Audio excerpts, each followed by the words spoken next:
decision yun. Nire-remind ko lang kayo na hindi tinatanggap ng public attorney's office ng ganyang kaso. So, kailangan yung kumuha ng private lawyer. Pinakamababa ngayon, 120,000 ang acceptance fee. Wala bang pau nun? Wala po bang pau? Hindi tinatanggap ng paulan civil case na land dispute. Parang binibigyan niya. Parang wala na kami pag-asa ganun. Wala na kami pag-asa para magreklamo.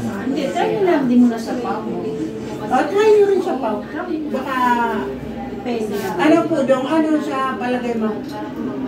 Public Attorney's Office yan? Te, pwede bang malalagyan ba ng muhon yun? Hindi. Pwede naman yun. Ito nga na i-open ko nga din sa Paano? Nalalagyan ng muhon. Kasi darating sila sa Martes eh. Saan lalagyan? Yung ako, ano talagang lumabas? Gasol. Pwede yun po daw. Pwede raw. Sige po sa... Pwede Pag yun. hindi kayo pinagbigyan sa PAO, marami naman mga ahensya na... Hindi po. Yung muhon yung sinasabi mo. Muhon po. Nagsukat sila. Sabi na Martes eh, darating. Papa-assist na lang kami. Kano ba nakuha nila? Parang isang ano po. Right of way. Ha? Ay, yung right of way. Tsaka yung iba pa yung right of way. Ito ho, ipapakita. Hindi ko alam, sabi ko